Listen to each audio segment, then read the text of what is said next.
উপজেলা পরিষদ নির্বাচনে বিরোধের জেরে গত ২ মে রাতে বরিশালের গৌরনদীর মাহিলাড়া ইউনিয়ন পরিষদের চেয়ারম্যান সৈকত গুহ পিকলু সহ ৩ জনকে কুপিয়ে মারাত্মক জখম করে উপজেলা আওয়ামী লীগের সাধারণ সম্পাদক হারিসুর রহমানের সমর্থকরা।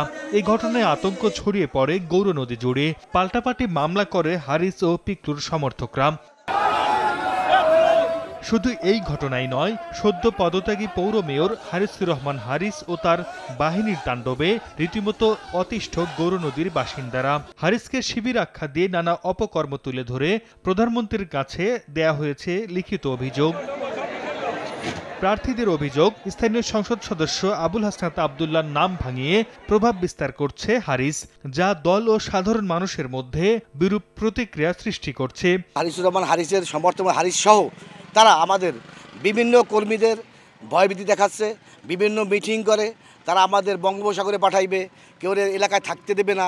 আমি সালিসির জন্য একটা বাড়িতেই গেছি, তখন তার সেই সন্ত্রাস বাহিনী সে লিলাই দিয়া সে আমার কাছ থেকেই সে আমার উপর অত্যাচার করার জন্য ওই বাহিনী লিলাই দিয়েছে। নগদে ৫০০ টাকা বা তার বেশি পেমেন্টে পেতে পারেন ঢাকায় জমিসহ ২০ কোটি টাকার পুরস্কার। নেতাকর্মীদের অভিযোগ, গৌরনদী জুড়ে ত্রাসের রাজত্ব সৃষ্টি করেছে হারিস। হারিসকে গৌরনদীর দানব হিসাবেই চিনি আমরা তাকে, এবং সে এই গৌরনদীর গডফাদার। গৌরনদীবাসীকে দানব মুক্ত করার জন্য আজকে আমরা ৩ উপজেলা চেয়ারম্যান এক মঞ্চে উপস্থিত হয়েছি।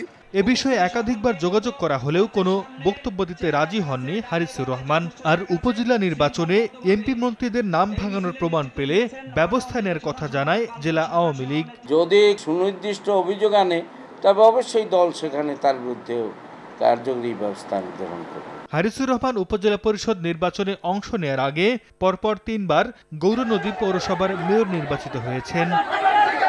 সময় সংবাদ, বরিশাল।